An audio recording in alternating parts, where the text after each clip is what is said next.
1, 2. Good evening, good evening. How's everyone doing tonight? Excellent, excellent. I'd like to welcome you all down to Minnesota Public Radio, American Public Media Group, as well as The Current is all in the house tonight. We want to say a special thanks to the NPR members, including our leadership circle and President's Council, so give it up for all of our donors.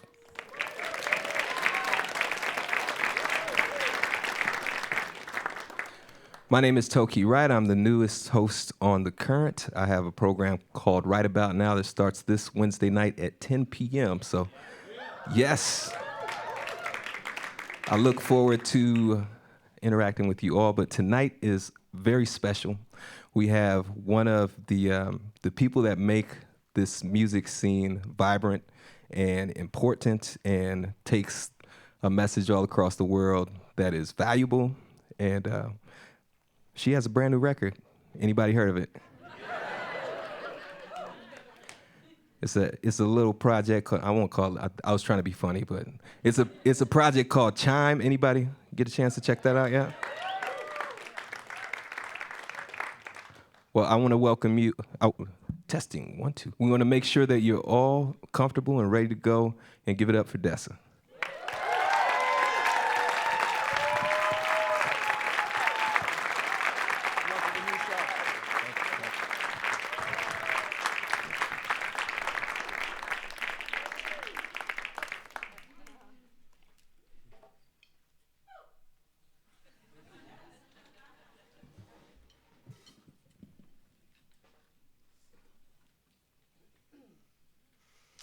Thanks for coming.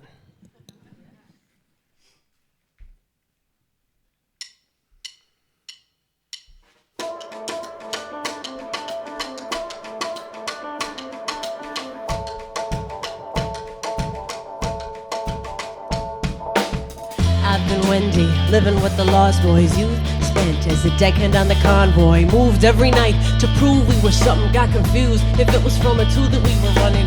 I've seen Gibraltar, I've seen the Taj Mahal, Soweto, Hagia Sophia, shift shower, painted walls blue. I played to full rooms, I played the fool too. Burning through the bottoms of a pair of new boots. Cut my hair, take my chest down.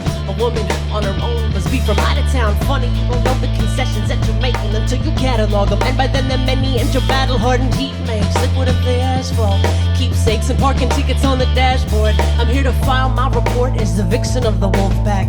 Till patient zero, he can have his rib back.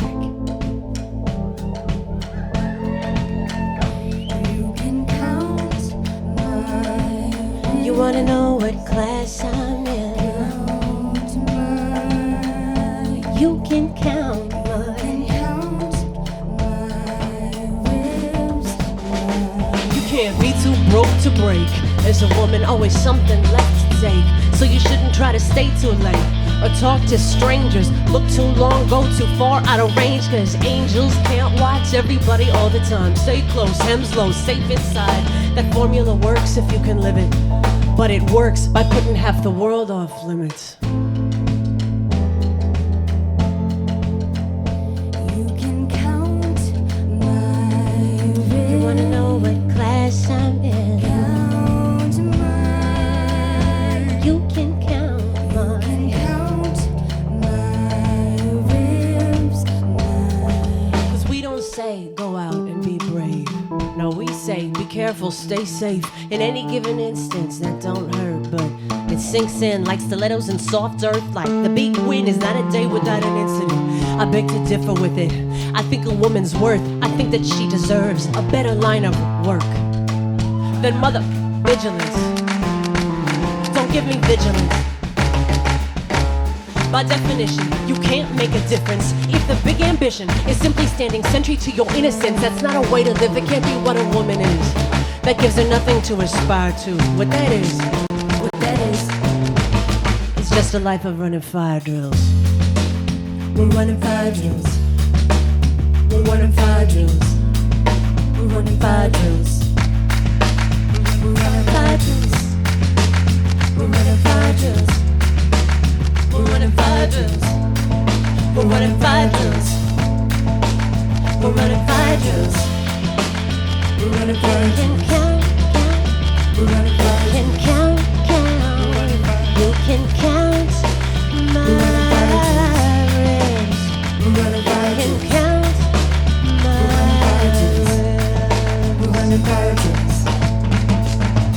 running fire drills.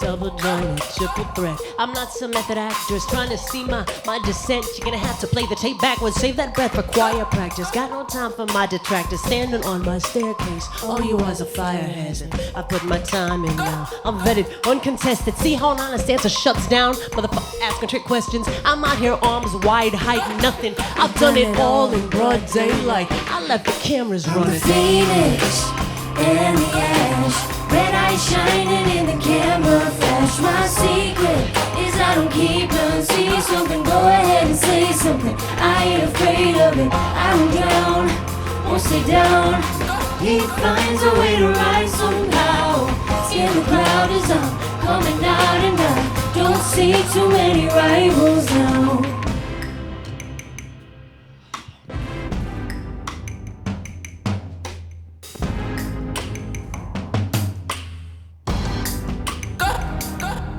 I don't need an agenda. I just tell the truth. Let it off the leash and don't touch it. It knows what to do. When I'm running a tight ship, every deckhand here has a 5-year plan and an ice pick. They can write code, they can drive stick. I get an octave on you when I high kick. Don't blink, I don't black, I'm a bleeder. All I do is hit. I don't win them all, but I'd say I take 5 out of 6.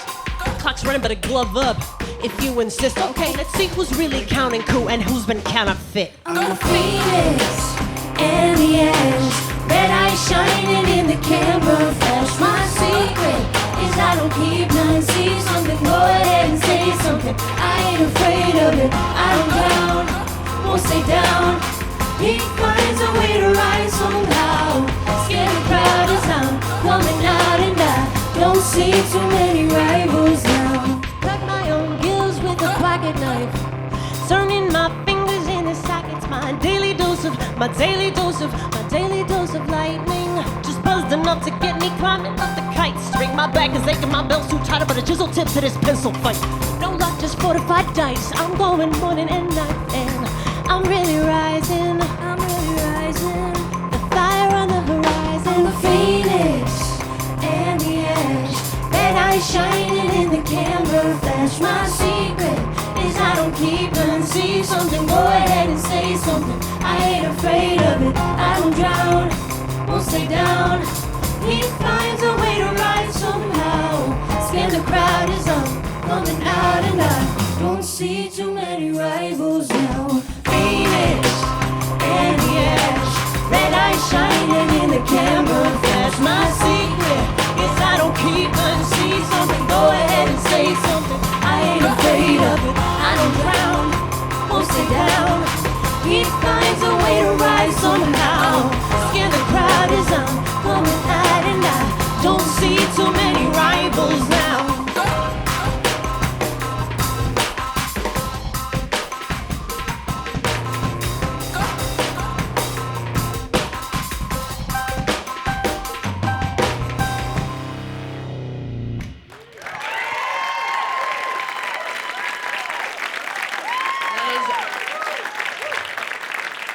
That is all of the theatrical energy we're going to be able to muster in a well-lit conference room with 120 people. So that was it. That was the high bar, in case you were wondering. Hey, before I take a seat with Toki again, can you please help me thank the band that helped me perform that? This is Kara, who's a new addition. Thank you so much, Kara. This is Sam. This is Jonathan. And behind me, this is Matthew.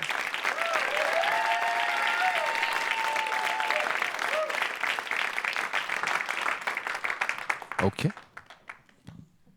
Yes, yes, yes. Give it up again for Dessa. All right, they brought nice chairs. They did bring nice chairs. Excellent, excellent. So, for people out there that are a little unfamiliar, Yeah, I know we're on the internet right now, so people are watching all over the world. Can you tell us a little bit about who Dessa is? Yeah. Let's see. I initially had aspirations of becoming like a creative nonfiction writer, so an essayist. And I wasn't sure how to get that career off the ground. This is when I was a teenager. And it was eventually encouraged by a friend to go to a poetry slam and compete there. And it was there that I met the members of Doomtree. Yeah. Who are the 7-member hip-hop collective based here in Minneapolis, Minnesota. And that was like my circuitous path into hip-hop in my early and mid-20s. So failed writer, slam, mid-level contestant, regional champ, and then indie label, member. Mm-hmm. So you've been a part of several projects. How many projects is this to date, both solo and with your group? And collective, yeah. I admit I haven't counted. But definitely between 15 and, 112 or something like that. I'm looking at Lazerbeak, he'll know, yeah. Range. And where does this sit? Where does Chime sit in the world of your music? Yeah, I think when I first joined Doomtree, first of all, I had been like a fan of them for so long as musicians and as people that I was very aware about just like holding my own and making sure that they respected what I was doing and liked it. So I was very shy about sharing anything with them that was incomplete because I was worried if I put out one bad song or I showed them one bad song and they'd only seen 3, you know what I mean? Then all of a sudden I'm at 66%, that's a D. So I was very private in what music I shared with them. And I think in one way that helped me build like a pretty good track record, I waited till things were done and polished. But on the other hand, I was not a very good collaborator because I'm not sharing anything while I'm still working on it. For Chime, I feel like this is the most collaborative record I've made so far, and where a lot of my records in the past, I've been worried about what people would think I was or wasn't. Like, I didn't want people to think I was only the woman who sang the choruses in rap music. Then you're not in the crew, right? Then you're just an extra or something, or you have like the smaller part. So I didn't want to sing very much, and I didn't want to wear like tight-fitting clothes because I worried that people would think I was eye candy then on stage instead of like a load-bearing member of the artistic collective. So I was making all of these decisions about how I did not want to be perceived instead of trying to find the best work that I could do. And on this record, I think people know, they're going to make their own decisions. On this record, I was more interested in trying to fully sharpen my voice, both as a singer and a writer, and then I'll let people make their own decisions after the fact, yeah. Yeah, one of the things I noticed when I was looking up the record, I found it in the alternative bin. Yeah. Right? And I wonder what your thoughts are on genre bending or where you fit, whether you're supposed to be in the hip-hop category or you're supposed to be in a pop category or a spoken word category. Where do you fit? Okay, so maybe like you, although, I mean, we grew up, in the same community roughly and in the same time. Right. We've known each other for a lot of years as artists, sharing stages together. I mean, when I was in my early 20s, like pop was not as bad. That was a bad word. Connotatively, you did not want to be pop. Sure. Did you have that? Absolutely. It's like So I think part of my current decisions about how to categorize the record are probably based on some pretty dated ideas I had when I was 23 years old about like, no, I'm a backpack rapper. That's not even a phrase anymore. Do you know what I mean? And it should never have been a phrase then, near as I can tell. Like, you wear a backpack? Yeah, that's my thing. I wear a backpack and I listen to rap music. That's a narrow lane to live in. Whereas now, like, I deal more with genre in part because I've got some really good business partners, a couple of them who are in the room who are helping me navigate. Like, okay, well, you made a good record. How do you really give it legs? Sure. Play the game, not play the game, but learn what you have to do. I've been willing to learn a lot of other things. I'm willing to learn this and to operate within reason and within limits. But I've never really been interested in genre. I think for me, it's always like, is it good? Does it bang? Should I be driving when I listen to it, or is it make-out music? That's a more interesting distinction to me. Like, is this like mid-90s electro from Italy, or is it kind of more the Western European black? Like, I don't use those distinctions in my listening life, and I don't really in my music-making life either. Yeah, it seems like those titles are more for where do you place the record in the record store? Where do you place it on the radio? It all has to do with commerce or... It's planogram. It's figuring out what shelf the gum goes on, right? Which is not a way to make art. So, Well, I have a question about Chime as a title because I did some research on the internet. You should check it out. There were 3 definitions I found for chime. So chime, a bell or a metal bar tube. Also to make a melodious ringing sound. And then I found to be in agreement or harmonize. So I'll take them all. all right. So did the name come first, or were you making the music and you're trying to find a way to wrap it all together? While you were talking, I realized I can't believe I didn't look up the word chime. He's gonna bust me, and I'm gonna have to be us some answer in real time when he reads like a German philosopher famous for, when you came with some stuff I didn't expect. All those work. I think for me, it initially we'd come up with a bunch of titles. Admittedly, I don't know, 3 dozen or something like that, and one of them I really liked and it was taken already, and some of them seem amazing for a while, and then they cool. It's kind of like a joke. You know how some jokes wear really well, and some jokes they have that first burst of laughter, and then they're not funny anymore. And some you kind of can revisit and kind of chuckle for a while. What a stupid metaphor. Let's leave it. But you know what I mean. Some things age well, and for chime, I liked the idea that like when we use language that tries to express a shared idea, we often say like, "Oh, that resonates with me." We use the same language of bells a lot of times, and I liked that. Okay, chime. There was something there, and then I also liked the idea that on a couple of these songs, I talk about being hurt but not being broken, and I liked the idea that when you do violence to a bell, like music comes out. That was appealing. Yeah. Good thing about music, when it hits, you feel no pain. Yeah. Right. Mm-hmm. You mentioned, and are we on time? Are we moving? Are we trying to? One more. Working with it. Okay. So you perform fire drills. You perform 5 out of 6. Yeah. On fire drills, you mentioned a lot of places around the world. As a matter of fact, the last time we talked, we were in between trying to find a way to Italy. And I seem to find you at various places around the world totally separate from the tours. Yeah. So how much has that influenced you of being able to go out and see the world and experience the world on your own versus maybe being in Doomtree or traveling just in general? First, I'm going to put you out there. I called you because I said, Toki, can you get to Italy in 36 hours? I had someone cancel, and you said yes, and then you called me back and said? I said, I just got to the passport agency, and they said that my passport is expired.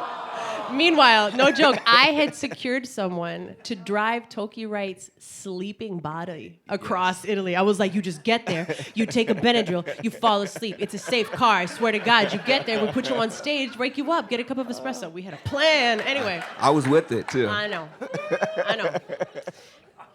Anyway, I've liked traveling since I was a teenager. When I was 13, something like that, I had my best friend. Her name was Maria Berlin, and she was from Sweden. She was a towhead. She had my hair color now, but it came out of her head natural. And I was very, very, very close to her. And at sleepover, can I use your hand for a second? Yeah, we put your hand up. Okay. At sleepovers, I would sign to her hand after we had to be asleep. We learned how to Helen Keller it. Yeah, we were really close.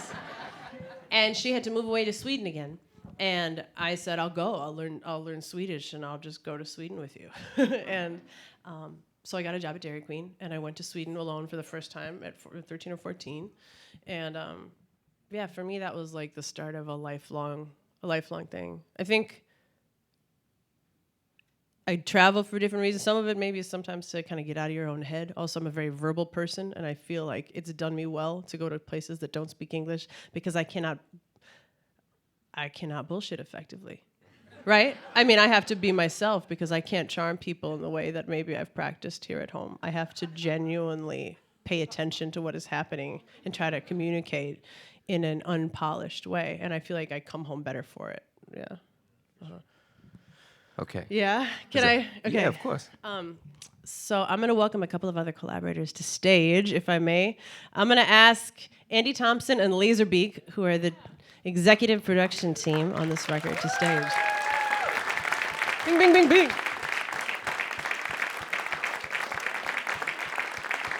doing? You good? Okay.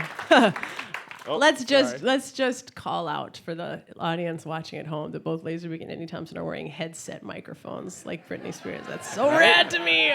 So rad. We were Okay. working on our TED Talk in the green room. I think it's Ted's Talk. It's when TED's two Talk. guys, yeah. So most of this new record was recorded and produced in Andy Thompson's basement. Yeah. Yes, indeed.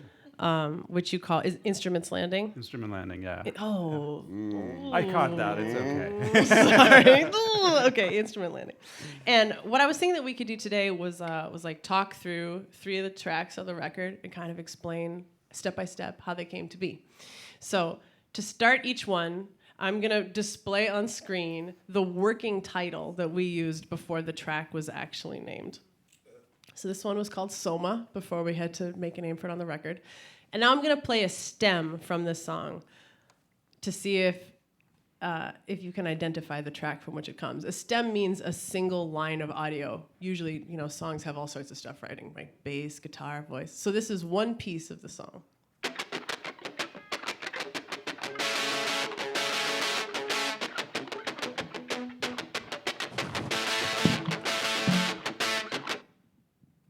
Okay. Did you almost leave stage?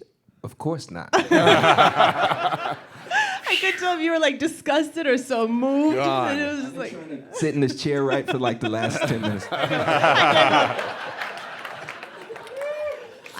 know that your bosses are here. Can you have a sip of wine? No, of course. It's apple juice. Of course. Does anybody want to guess what track that was? Fire drills. Well done. Does everybody know that? And this isn't interesting.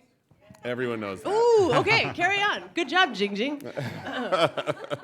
And that was a track that you played on electric guitar, is that right, Andy Thompson? Shredded on electric guitar. Totally shredded. So Fire Drills kind of has an unusual story for a rap song. It started in that I had gone to Istanbul. I had traveled there essentially on a vacation or kind of a very loose research trip. And while I was there, I visited a lot of the touristy places, but I also was really taken by some of the music that I heard. And I think we've got a little piece of the sort of music that I'd heard that we can play here. Let's see.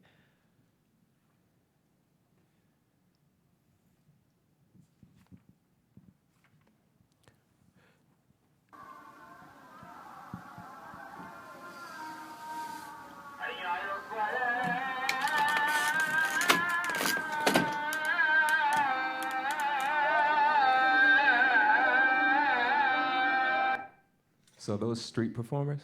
So it's the call to prayer. Ah. Yeah, it's obviously on my iPhone, but it was like that would happen every, daily, right? Sure. And every time I try to record it so that I could learn the chord progression, but it's really unusual with a lot of semitones that Western musicians aren't very practiced with, so I never got it. But I was then later sitting in a cafe, and there was this guy playing a stringed instrument, and I was really taken with it, and so I put my iPhone out to try to capture a little bit of that, and this is what that sounded like. Put that facing this way, close on the other side then. Yeah.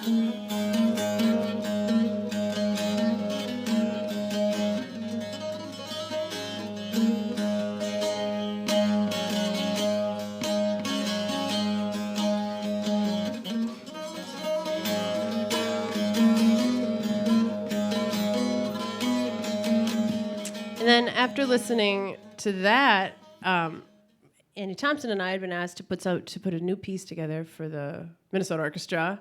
Gave the clip to him, and then you worked up like an idea about how to loop a little piece of it, to start formulating the bed of what would be a poppier tune. And this is Andy trying to get me to understand what that loop was.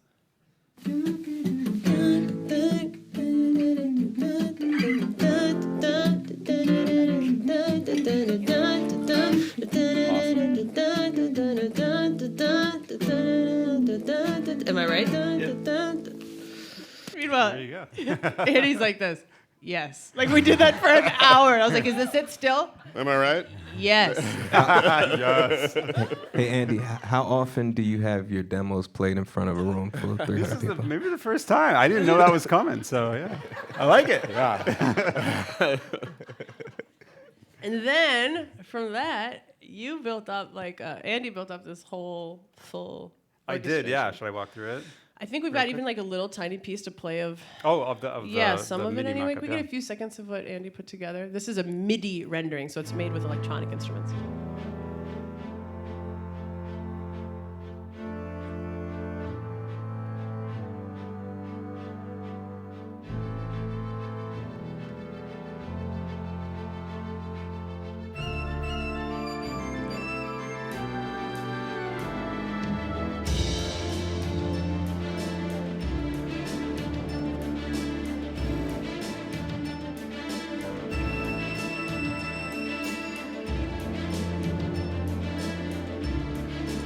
Okay, Andy, do you want to walk through like how you went from voice memo to full orchestra? Yeah. Hop in here real quick. Oh yeah, that's So yeah, this is going to get kind of composition nerdy for a second. So we started with the voice memo. There were like 10 minutes of it, and we went through and we found, 3 seconds. There were 2 things. Woo. This one.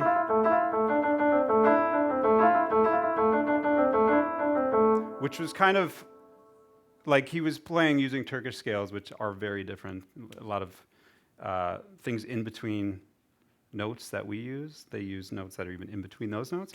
But that one kind of sounded a little bit more like, a Western blues, which, a lot of our pop music is based on. So we chose that one, and there was another one.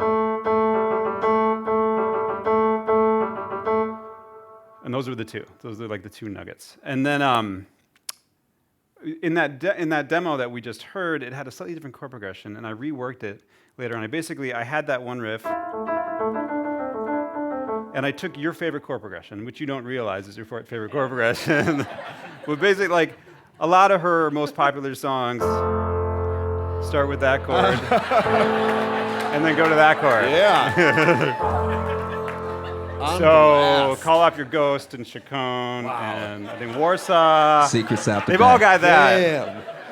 Damn. So, Insider secrets.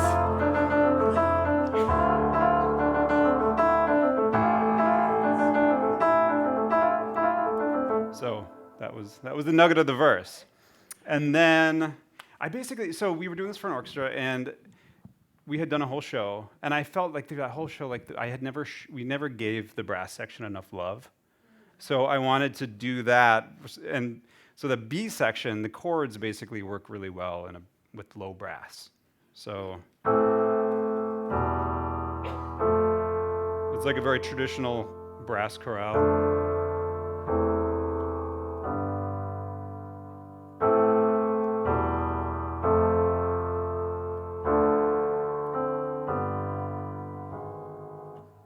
So that was the B section. Andy Thompson. And then there was the whole. Can I have like one? Yeah. So there was the whole outro part. So we did like started with the chorus, and then a verse and a chorus and a verse and a chorus, and then we kind of wanted to take it somewhere else, somewhere more interesting. And at some point, the idea was just to break it down, just to the strings and U, like that one note. And then I just kind of used my gut from there, and I think I had those scales from the voice memo in my head, and I ended up. Sorry.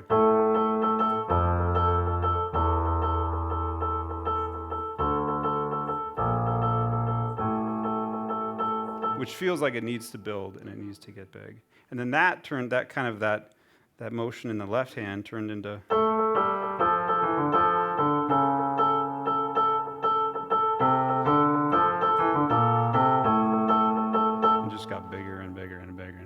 And I don't know, I honestly don't remember what you had heard when you were writing the lyrics, but however it worked out great.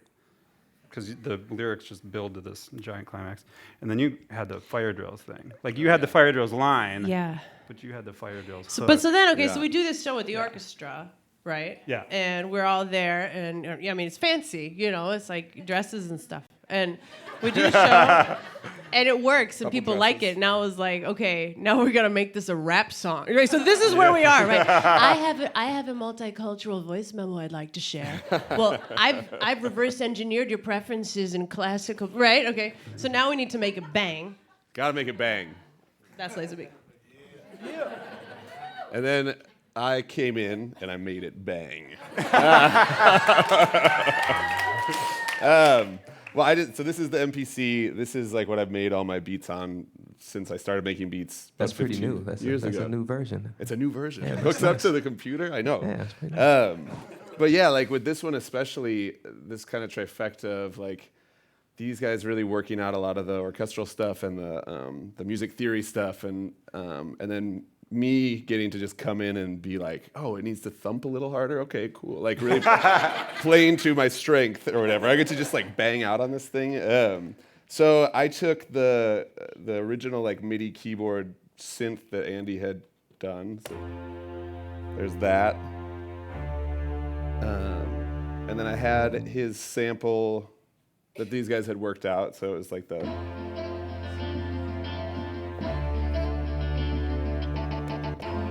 whatever. You get the idea. You get those two things. And I just loop that. My process is I just like, okay, that's going to be like where I start. And I just loop that, and it plays over and over and over again. And then I just kind of start seeing what benefits that. Like, so drums help to make things bang. So I like kind of tuned up some kicks and snares. So like...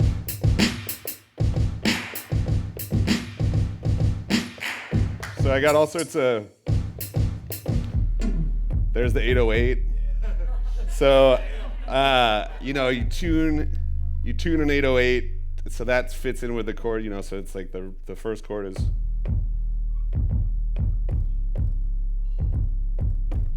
Then you're getting a weird, that's like the brown note or whatever that people talk about or whatever. But like that, so you're getting that in there, and a lot of the drums, for me, it's like, layer after layer after layer. So you heard those kicks and snares and hi-hats, and the clap.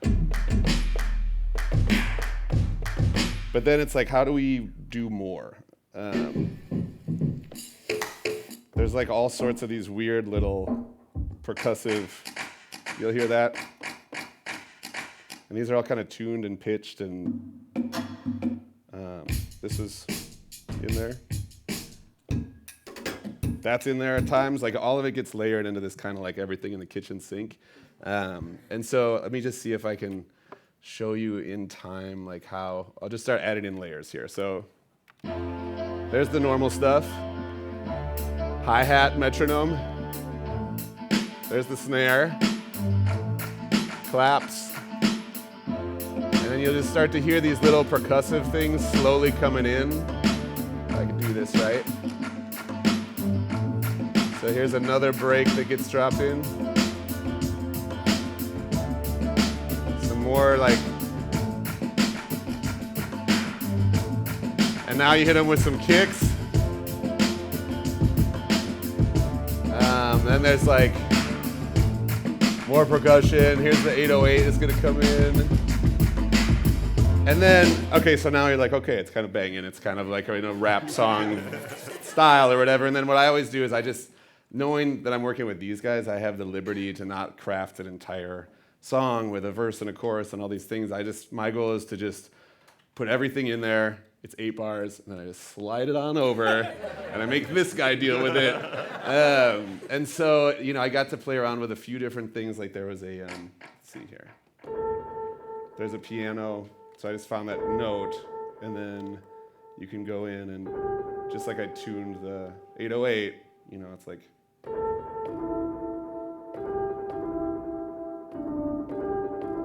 Whatever. So there's like all those little things going on, and eventually it just kind of takes you to, sorry, I'm still learning. I learned the word maximalist from Lazerbeak. Yeah. Yeah, it's kind of, you just go all in. You go hard, and then you let somebody else strip it back later. And you generally fight for all of it till the very end. But so what I handed off essentially was, oh God, not that. This is what I gave him. I said, work with it. Just figure it out. This. There we go. And you can hear some, yeah. There's the claps. So there you go. The culmination. Give it up. Voice memo, orchestra show, rap banger. Okay, let's do exactly the same thing with another song. Okay, so this is the working title of the next track. Sour grapes. Sour grapes. It's still titled that in my session too. Is it? And here is one. Can I ask why? That's a great question. Yes. Yeah, because it had to do with something really happening in life, right? Yes, but hold on, wait. Delayed. Okay, Delayed. Ready? okay, He's okay, right. Okay. okay. Here is a stem from that song.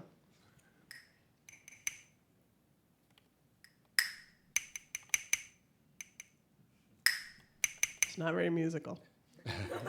I made it. Anybody? No. Ooh. Yeah. 5 out of 6. Bing, bing, bing, bing, Nice. bing. 5 out of 6. This beat came about in an unusual way because we had most of the record in the bag at this point. You know, maybe like 7 or 8 songs, I think. And I felt like we had some slow ones, and then we had some bangers. But I wanted one more aggressive song and something that I could use to maneuver between those two extremes. I needed some mid-tempo stuff. So I put a call out on Twitter. In an effort to solicit submissions from strangers. And we got this beat called Sour Grapes. So I'm sure that there is a story behind right. it. But we don't know it. Yeah. Because I've never met this dude. Shout out Chance Lewis. And so he submitted this beat, and it actually had a chorus already on it. I think it was like, I'm gonna burn this down, or something like that. But listening to the beat, there were some elements I really liked. You know what I mean? The wholesale thing probably wasn't exactly in my lane or what I was looking for this record, but I really liked that sample that looped. Sam, would you mind playing that really quick? I really liked this part of the beat.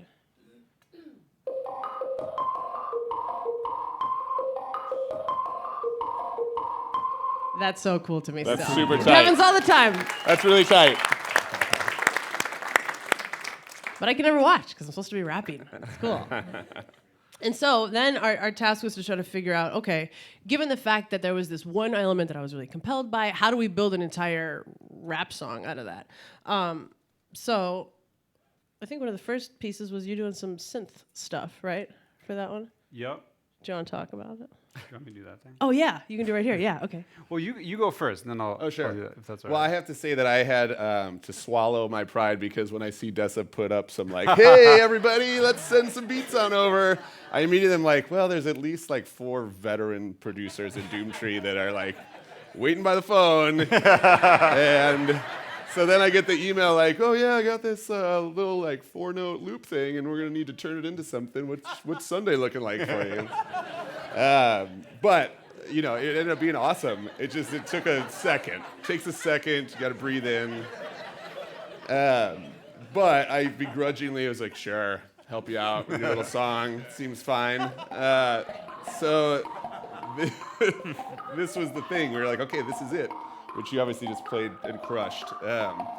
And so I did the same thing, and I'll just cut to the chase. But again, with the idea that I need to make things bang, especially in this project, it was like, okay, well, I'm gonna go like Trick Daddy, like early 2000s, like, you know, Florida rap or whatever. And so I brought in the like, oh God, where is it? Like stuff like that, you know, just like go crazy with it. And then so what I then submit in my like 8-bar thing, because I'm like, oh, they want it. You know, I think I know what I'm doing here. I'm gonna go crazy, and it's like,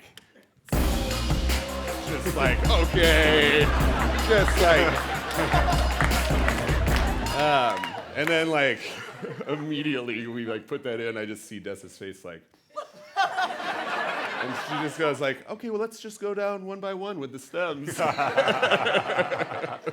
But anyways, you can see how it gets stripped back. So anyways. How do you keep a song from being too crowded? You just gotta turn him off. As soon as he submits it, you have him get some snacks, and then you Yeah. just isolate him one by one Send and me turn him up off. to get a beer. and mute. But Andy obviously tasked with, on almost all these songs, kind of not just the creative collaborator, but also kind of the hard-working engineer that has to do the dull work of a studio engineer has to do.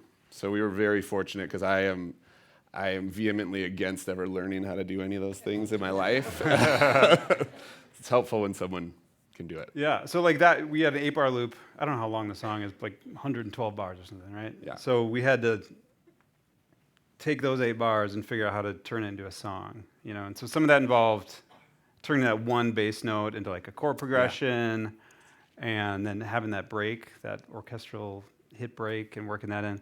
And then I think you had the idea for a rise, or just that synth thing, and I use this on a lot of the songs on the record. It's an analog synthesizer, and it's just like a really quick way to get a lot of different sounds. It can sound like a video game.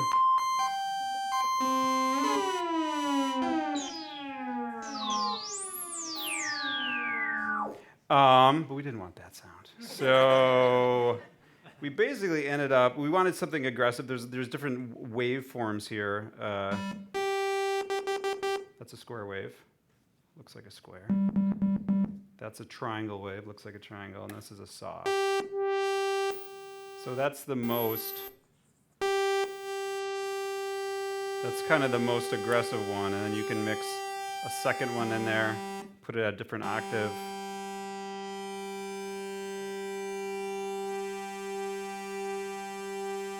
Make them just slightly different pitch so they rub against each other in kind of a nasty way. And we ended up with something. There's a dog going crazy down the block, right? Say what? There's a dog going crazy down the block. Yeah. Sorry about that. And then, we ended up running it through some effects, overdrives, and delays. So that's a pretty far cry from video game sounds, and that's the. Or what key is this in? Couldn't tell you.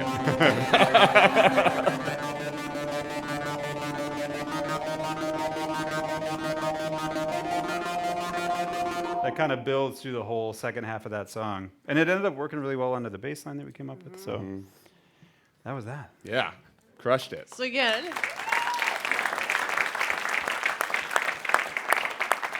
I just realized that by virtue of the 3 songs we pick, my role is that I deliver 4 seconds of music to you guys, and then I just leave and I'm like, fix it. That's not tight. Okay, the next track that we worked on was called Harpo at the beginning. And this one started from a seed of a Paper Tiger Beats, who's another member of the Doom Tree Collective with whom I work often. It's not because it's Oprah backwards.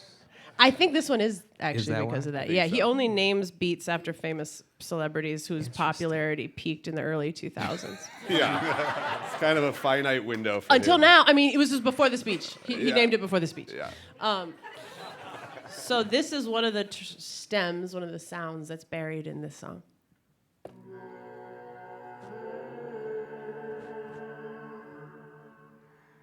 Beautiful. Lazerbeak made that sound. Anybody? Good grief. Nicely done. Awesome. Good ears. Okay, cool.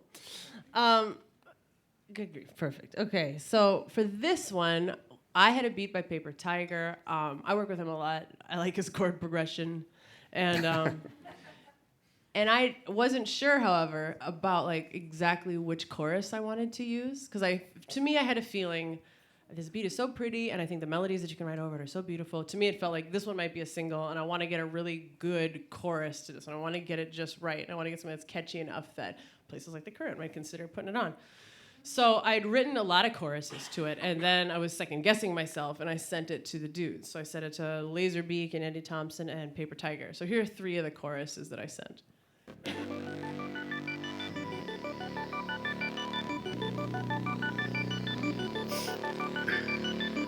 They say there's good grief. How can you tell it from the bad? Maybe it's only in effect. Good grief's the one that's in your bag. They say there's good grief. Are these home recordings? Yeah, this is like recorded in GarageBand, you know, on your laptop. So I'm leaning in to my own laptop so the neighbors don't get mad. Yeah. And sometimes I'll do that with my comforter over my head if it's late. This was the second one that I submitted, so it's the same part of the beat. I'm just looping it and recording choruses. I'm here now, and this can melt me down. Recast me, burn me clean, like glass from sandy ground. 'Cause I'm here now, and this can melt me down. Recast me, burn me clean, like glass from sandy ground. And the third. Yeah, well, don't get bored now. I did 8 of them, so you only heard 3. You're lucky. Chill. This is a real Chill. treat for you guys. Yeah. Is what I'm reaching for. Good grief. Let the anger out, let the mercy roll. Good grief is what I'm reaching for. Good grief. Let the mercy roll. So I send these to Lazerbeak, Andy Thompson, Paper Tiger, and my mom. And The trust circle. my trust circle. And Lazerbeak, ever the diplomat, writes back with this email. I like A best for an actual chorus. B is really cool, though. It feels like it could work very well as a breakdown bridge. C can fuck off and die. And you know what? I did have those exact same feelings again as we were listening to this. That third one came out and I was like, oh, I hate it. That's... Don't email us. That should have been blurred. Don't email us. Okay, change it. I should have hit him. Also, putting myself... Change the slide as fast as you can. I'm putting myself out there. I still have a Yahoo. Come on. Thank you. There we go. Okay, so everybody liked the first one, except for my mom, who liked C. Classic. Well, that should have told you right there. Okay. Shots fired at Dessa's mom. Oh, Sylvia Oh, is yeah. going to take you down, my Absolutely. man. Okay. She's going to take you down. Okay, so Andy Thompson... Andy Thompson will let you know in a gentle way if he has an idea that he thinks might make your work a little better. And I would say 98% of the time I agree with him, it does. But Andy felt really strongly on this particular point. And when Andy's about to let you know that you're wrong, because Andy goes, huh. And then he looks at you, and then he looks at the carpet, and then his left hand reaches for the acoustic guitar. And you know that you're about to done. get it. Yeah, it's over. You've just done. lost the argument. He's going to turn it on. So Let me show you. yeah. So we used to sing the song like this. Can we try it? So my timing was like this. 3, 4. How did it? Good. Was it? Say there. Yeah. Good. Okay, do it again. Do it again. Yep. 3, 4. They say there's good grief, but how can you tell it from the bed? Maybe it's only in the bed. Good grief's the one that's in your best. And Andy said, I like those chords when you sing it like this instead. Could you play? Yeah, I'm gonna put him out there. He recorded the whole thing without me.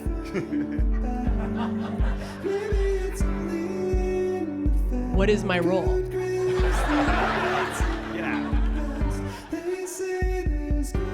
Angelic. It's beautiful. Really nice. Jerk.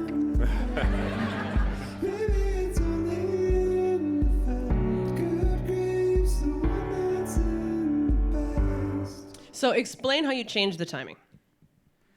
So this is like one of those optical illusions, like where it's like a face, but it's also a vase. And you guys were seeing the vase, and I just couldn't see the vase. Like, you would play it for me, and I couldn't. I still like. I heard that demo. I can't wrap my head around the timing. I just like. My brain doesn't work that way.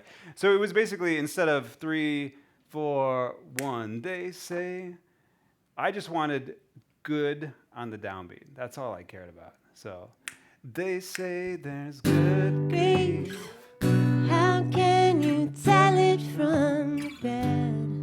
Maybe it's only in the bed. Good grief's the one to tell. Oh, it bangs. I thought we were gonna break into like kind of a jam. Unplugged. Okay, all right. Okay.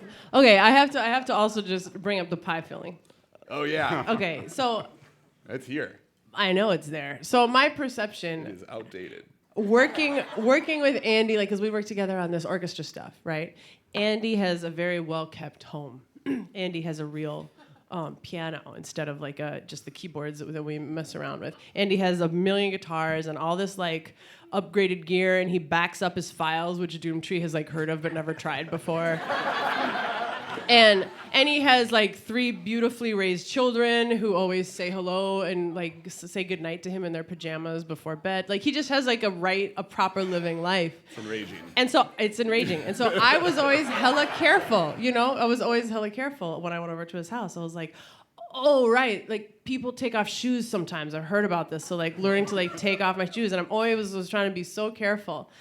And I was so mindful about little things like people who have nice tables use coasters, you know what I mean? And try to like remember how it works on TV. And then I was always so careful about snacks because he has 3 kids. You know, maybe if you eat some of the snacks, then they don't have stuff for school tomorrow or something like that. Lazerbeak comes in.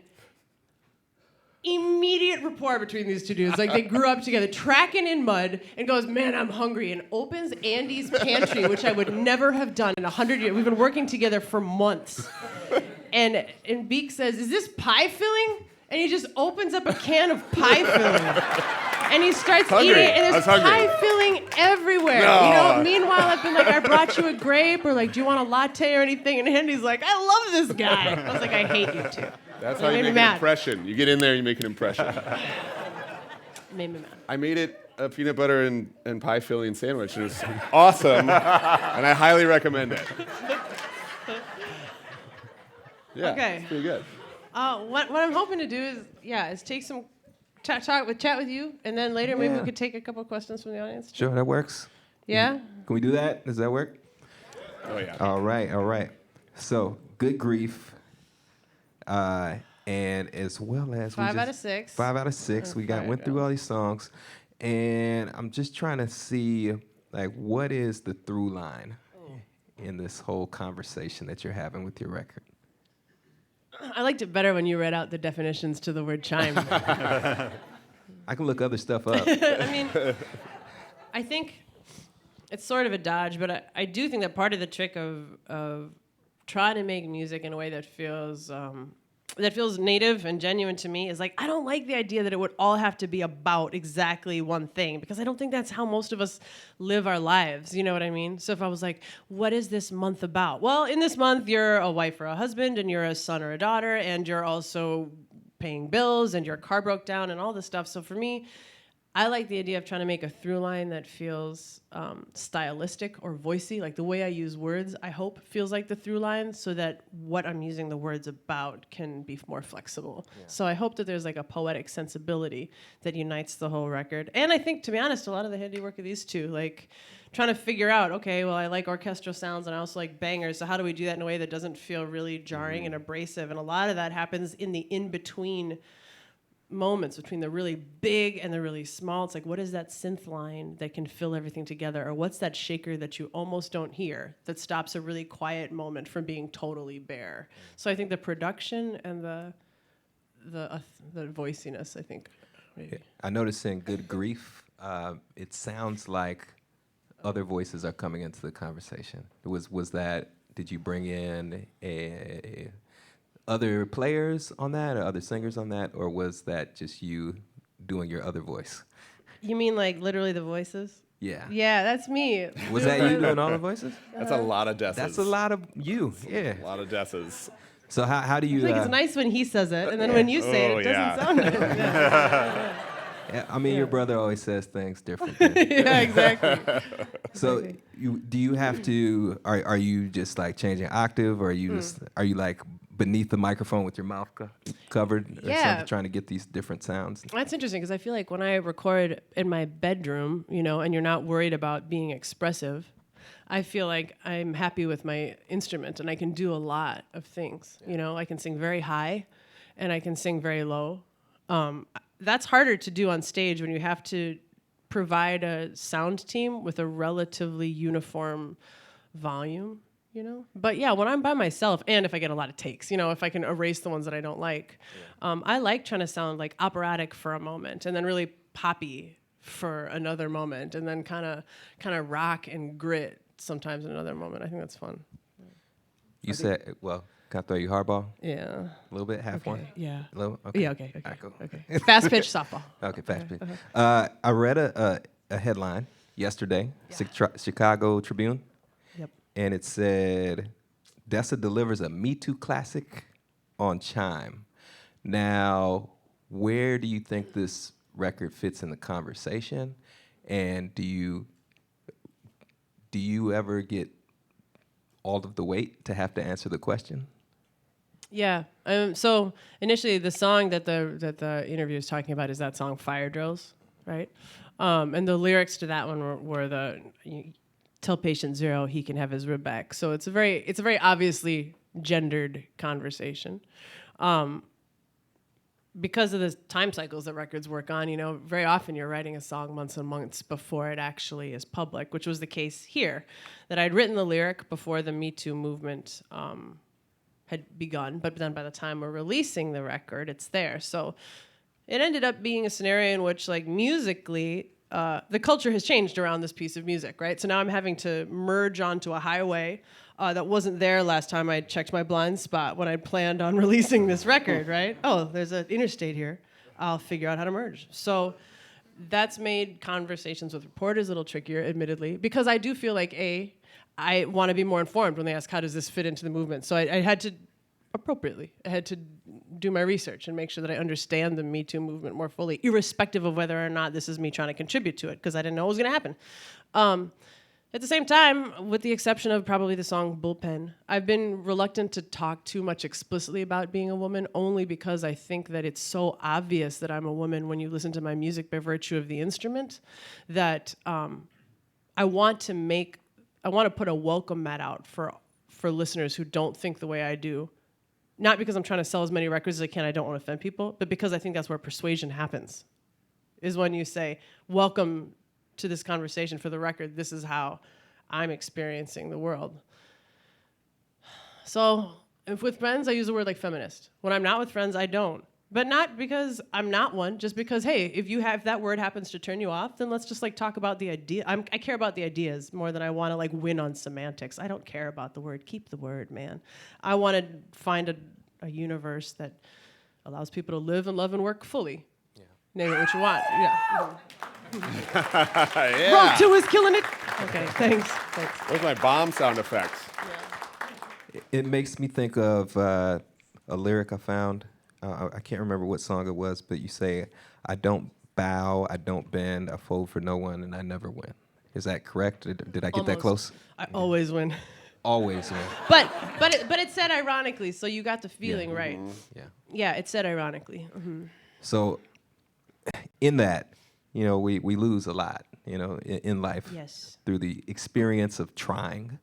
So what does that mean that you always win?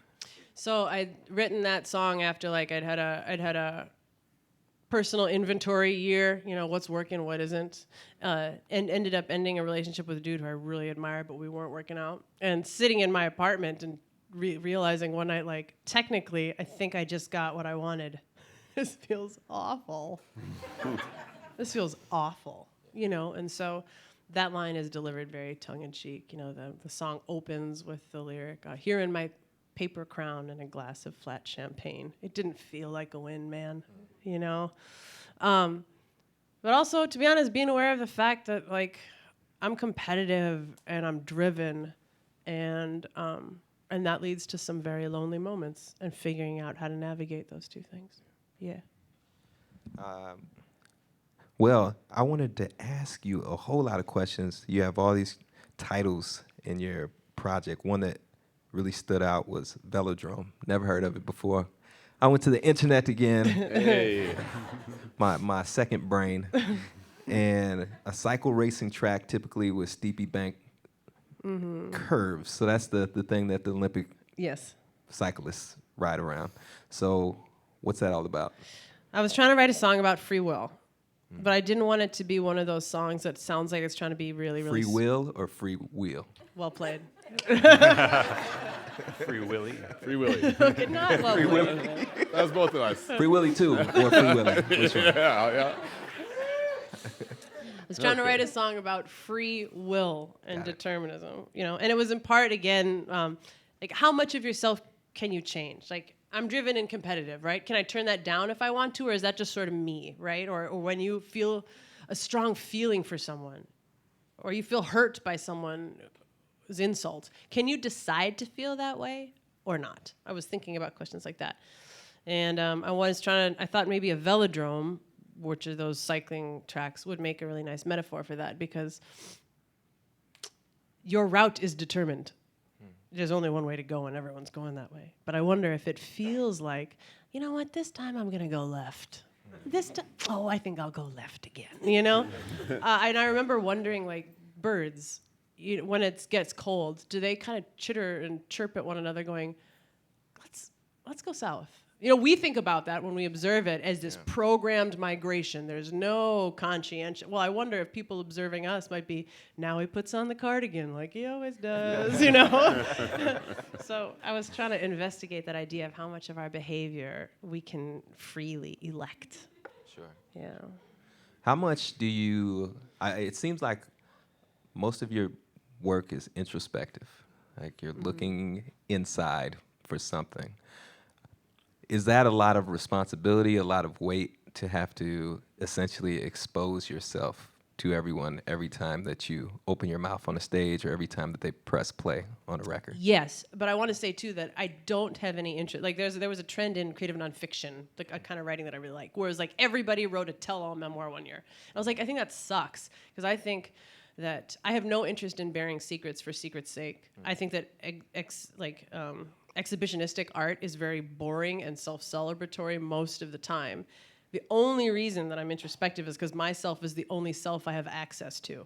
If I had access to other people's selves, I would do that instead, But in an effort to find out what human life is actually like, mine is the only one that I can fully explore. And then you try to share it in such a way that renders your life. I mean, all of our lives almost always are boring to one another. You got a raise. Okay, a lot of people get raises. Somebody you love dies. You know what? That happens all the time. Somebody you love left you. That is also very commonplace. So how do you render those experiences fully enough so that they resonate, so that people can see their truths in them, and that you can compare notes and say, is your life like this?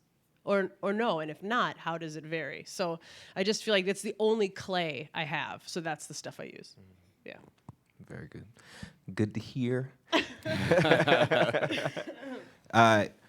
How are we doing? I think we should maybe take a couple questions from the audience, if you're game, and then we're going to close with a couple of songs, too. And please feel free to ask. I heard there might be questions an of extra anyone. microphone I moving think so. around the room. We got a question Oh, there. yeah, there you go. House left.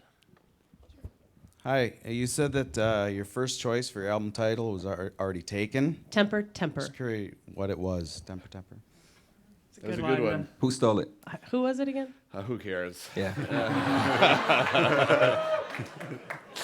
They're watching at home. Pissed off. Next question. Oh, there you go. Okay.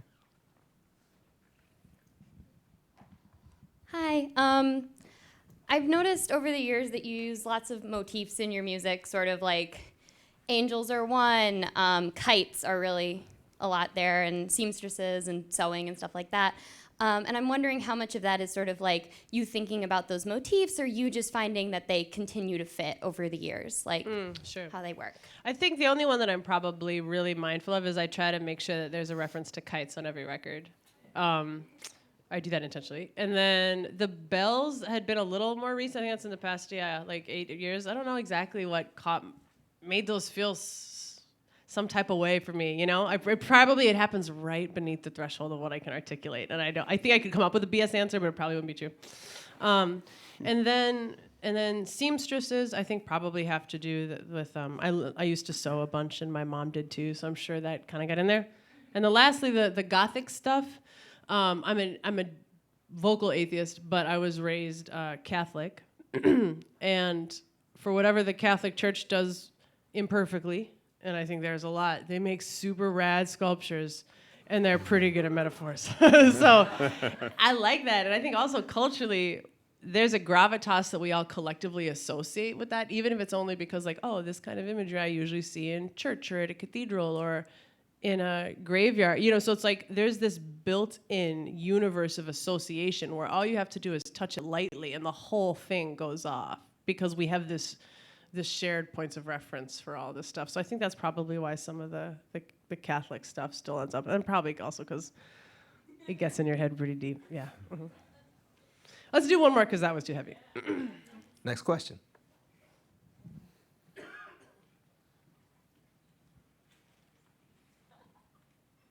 And then after this one, can we do one from the live stream too? Have you got a couple queued up? Great. Okay. Nice. How do you choose like what the singles are before the album's released? Like with the pre-order, you had the 3 songs. Like I think that's pretty big since it's kind of what we get as a taste as an audience of what your album's going to be. Yeah, a lot of times I think it's just like, send it to my mom, send it to Lazerbeak, send it to Paper Tiger. It's most of us like talking between us, I think. Or how do you choose it? Yeah, I mean, it is a painful process sometimes, I think, because it's so much rides on, especially that first song, I feel like. You know, it's like it sets the tone, and I don't know, sometimes I just wish we could just put them all out there so that everyone could just hear them all. But I don't know. It's tricky.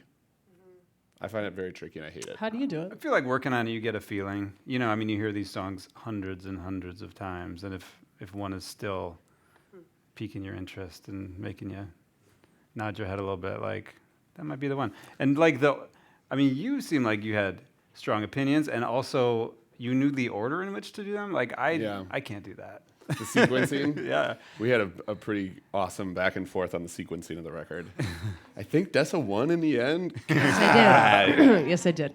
Can we make it? Can we make it really easy for you to pick your next single? What's your favorite song on the album? Everybody say it on 3 at the same time. 1, 2, 3. Perfect. Thanks, Smokey. 5%. Put it out. Send me the check. I'm good. But I mean, okay, I will call us out because I think that the one thing that might not be true is that, so there's one song on the record, for those of you who have it already, which is called Half of You. Half of You is very poppy, right? And all of us were like, is this intolerable? You know what I mean? We're all like, this is super catchy. I think I really like it, or I don't like it at all. Yeah. But I think I would have been conscious of like, I'm gonna get to put this out there like a single, because then I think I was aware of what people would think. Like, is she just like not gonna rap at all anymore? And now it's just like summertime pop in slow motion at water parks, you know? Totally. I think it's tough too because when the record is getting mixed and mastered, sometimes you're tasked with picking what that looks like, what this single that's going to come out in 5 months is going to be. And in that moment, I love this one song. I ride or die for this song. And then 3 months later, I'm like, this song sucks. And like, it's this other song that I love or whatever. And then you've already kind of put it into motion. So yeah, I don't know. Humans, man. Humans. Gross. Okay, let's take a couple from the live stream and then we'll end with a couple songs. Hit me. All right, so this one is from Super2Y on Twitter. Do you have any specific places or routines that make it easier to write? Nope. I just do everything in headphones at my little office desk. I mean, you like to walk, don't you? I do like to walk a lot, yeah. I like to walk a lot. There had been a writer, Philip Lopate, I think, who called it the peripatetic technique, and I was, wait, why are you saying ha? Is it because you know the word? I did not know the word peripatetic technique. Or is it because you like the writer, Philip Lopate? Or maybe you just exhale. Who said that? It was Aristotle's initially? Yeah. Okay, so. Smart people in Yeah, there. no joke, man.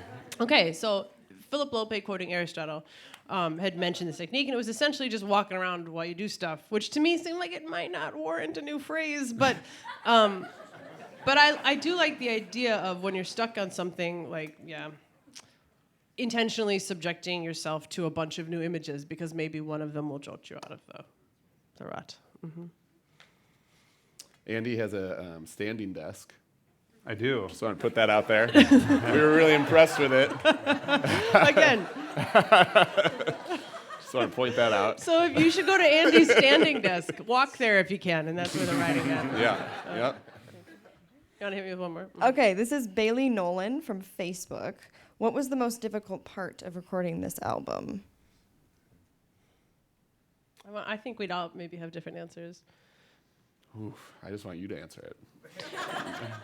I feel like I feel like I've become a better singer because I worked with Andy. In that, in the past, I've recorded most of my music in the vocal parts in my own closet, and I call every closet that I have the birdcage. So wherever I am, it's called the birdcage on my records. But usually, it's just me standing like in a sports bra and track pants crying in my closet, and that's the birdcage. I just find it very frustrating because when I write music, you do that without the physical limitations of metabolic oxygen need or imperfect pitch. You know what I mean? You can write music in your head so well, and then every time you try to sing it, to some marginal degree, you ruin your good idea because you can never perform it as well as you could write it. And that was such a bummer.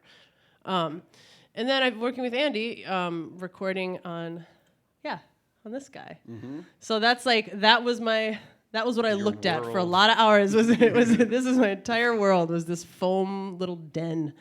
And Andy's voice in the headphones, and he was just really patient that when I couldn't hit a note, particularly when I was singing the Hamilton mixtape, there's a really, really high note on that song. And I was very frustrated. I can't do this. You know, I'm not a Broadway star. I cannot hit this note. And he was like, you're doing great. Just keep doing it. All you got to do is hit the pitch. And I was like, that's the only thing there is of singing. If I'm not hitting the pitch, I'm not doing the thing, right? And he just kept saying, like, get on top of it. And he must have said that 1,000 times. Like, I'm going to kill this guy. But what I was fundamentally surprised by was, like, you've heard me not be able to do this, and you haven't decided that I can't do this. And I did it, and it sounds pretty good. Yeah. And I remember thinking, like, I can learn more. Yeah. I think now I've come up with my hardest part was when, like, one of the last sessions that we did, like, 3 days in a row, like, really early morning to late night, like, got to finish this thing.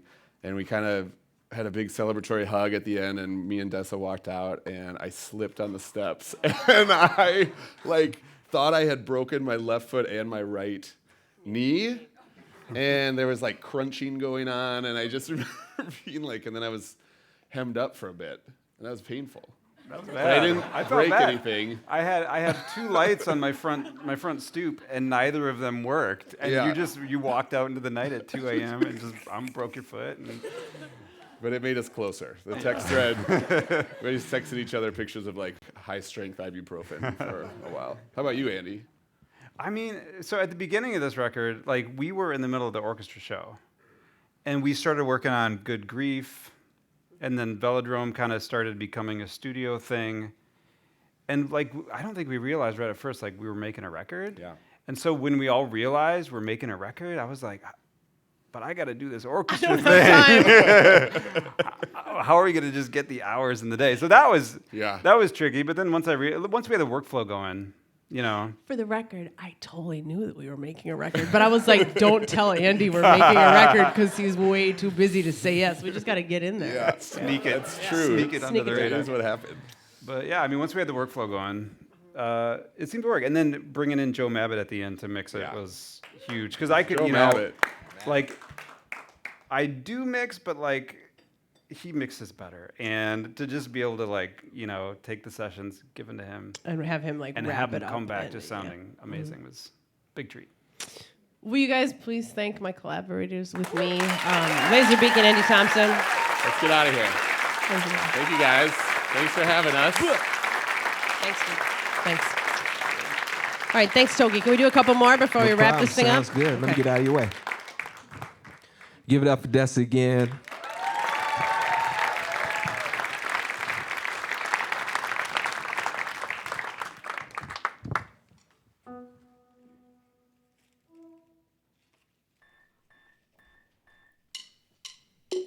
I got snow in my pockets, went down again head first. Lace drill bits to my point shoes, pirouette through the hardwood to pay dirt. Night falls, day breaks, time is a funny kind of violence, and I'm trying to keep in mind it can't leave you the way it finds you. Good grief, I've heard people say what a phrase, what a state to be in, but I don't know where they go to get that feeling.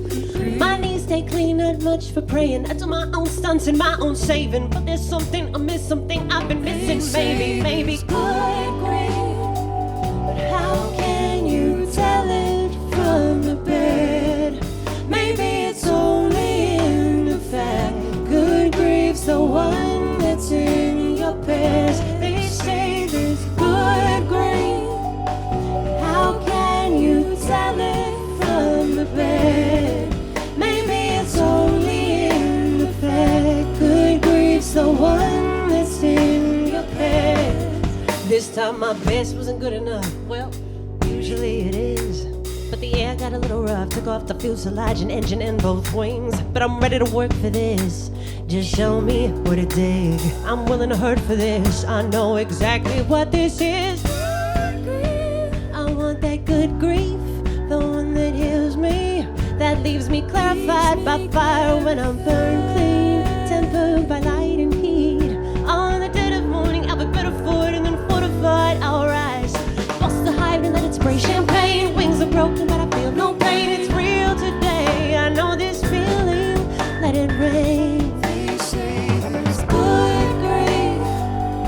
How can you tell it from the bed? Maybe it's only in the bed. Good grief's the one that's in your bed. They say there's good grief.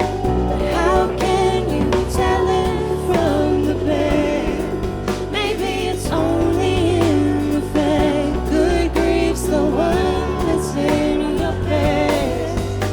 And secrets don't like to be kept on mine. Jumped over the fence, I guess. I should be upset, but I'm in my nightgown on the lawn, thinking better that they're gone. I've been afraid of this so long.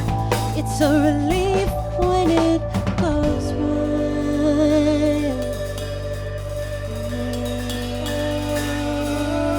I'm here now, and desk can melt me down, but cast me, burn me clean, like glass from sandy ground. 'Cause I'm here now, and desk can melt me down, but cast me, burn me clean, like glass from sandy ground. Maybe it's just the one. Maybe it's just the one. Maybe it's just the one that's in your past. Good grief. How can you tell it from the bed? Maybe it's only in the fact. Good grief's the one that's in your past.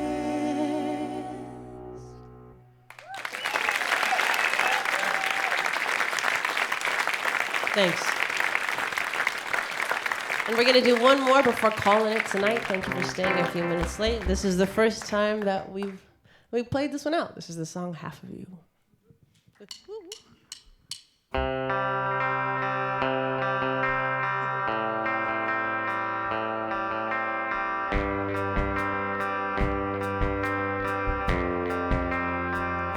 They say that your heart is the size of your fist. I can tell you firsthand, I know how that glove fits. It takes your whole life just to teach you two tricks. A beats in it, a text, and in between is all of love and noise attraction. You live your life between contractions, and you and I, we do just that. But what if I could cure?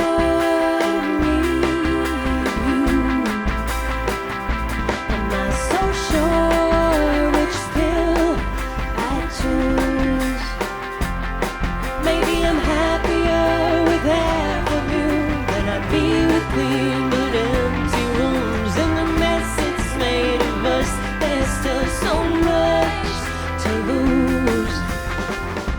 The key I swallowed, the lock you picked.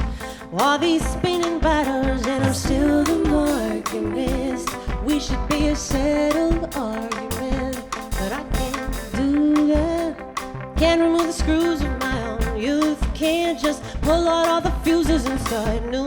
Can't erase and can't undo my past with you. And I know it's not the sort of thing you're supposed to show. If you can, you're supposed to try to let it go. You just shoulder what you can and soldier through.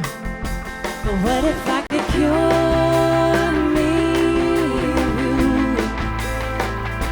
Am I so sure which pill I choose? Maybe I'm happier with half of you than I'd be with clean but empty rooms.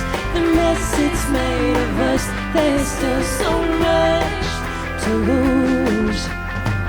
I get this feeling when I'm far away from home, that I don't know the girl I'd be if we lived well enough alone. But what is well enough? But what is well enough alone? What if I could cure me of you? Am I so sure which pill I choose? If I could cure, maybe I'm happier with half of you than I'd be with clean but empty rooms. In the mess it's made of us, there's still so much to lose. Maybe I'm happier with half of you than I'd be with clean but empty rooms. In the mess it's made of us, there's still so much. There's still so much left to lose.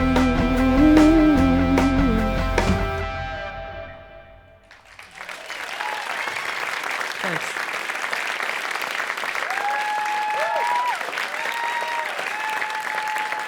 Give it. Hello. 1, 2. Give it up one more time for Dessa and the wonderful band. Thanks. In addition, I just want to make a point to all of you out there in the audience as well as at home watching that, and this is probably something I can't say on the radio, but I can say it here. You should support artists by purchasing their products.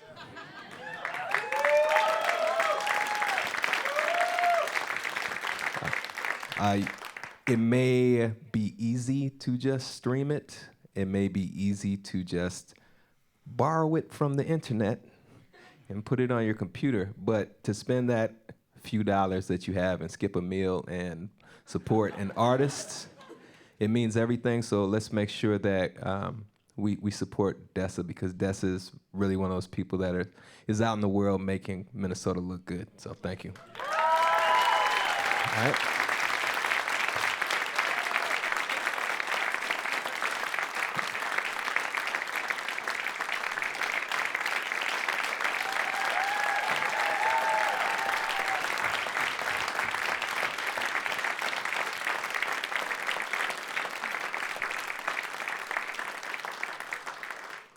You shouldn't have. Thank you. Thank you. Well, we want to thank you all for being here. We especially want to thank the donors, everyone that supports NPR. You're a part of the family. Without you, we can't do this. So I want to let's have a special round of applause for everyone that's a member or donor that supports NPR.